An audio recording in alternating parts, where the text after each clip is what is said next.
show everybody how you take a model from the 3D scanners in this case and turn it into something you can put in Unity. So first you want to download it. So I have Eric's model here. I downloaded all that. Opens up in a zip.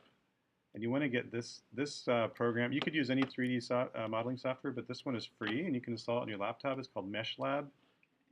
And you then take the OBJ file and drag it in. And it will look like this. Let's see here. Oh, that happens. Sometimes I have to fiddle with it. There's a whole bunch of different options up here that you can change. And if you go into Filters, Texture, because it's a texture map that's missing, we say Set Texture, then it looks like it's looking for a PNG instead of a JPEG. So I could open this in something like Preview. This is the texture map of Eric. And if I export it as a PNG, so now it's model texture PNG. I could save it to export. Oh, it's on the desktop. Right. We can close out of here, and if we put that same file into, there we go. So it's in the same folder here. So now I could say, let's look for model mesh PNG. Oh, it looks like it didn't work right. This actually worked before. I'm gonna have to stop. Well, this actually shows how kind of inaccurate it can be.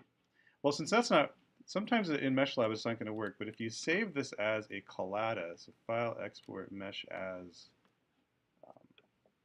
there's a bunch of different options here. In the Collada format.dae,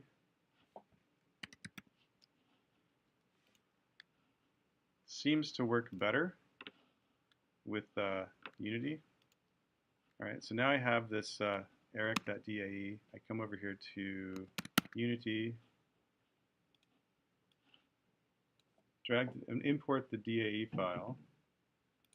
So it's coming in, and then I put the model in there. So now I do have a model that works, but we need to get the mesh on him. So if you take this PNG file that we created, drag it in, and then I have Eric selected here, and I then drag this onto him. Notice then I'm getting most of the texturing.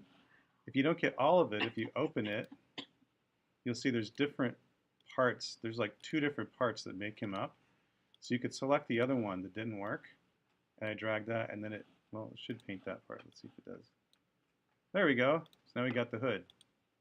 And now we've imported a model. So that's kind of one way to do it. You have to fiddle around with different 3D modeling software. If you can't get this far, don't worry. I just want to see that you have some experience importing 3D models that are captured from reality in some way.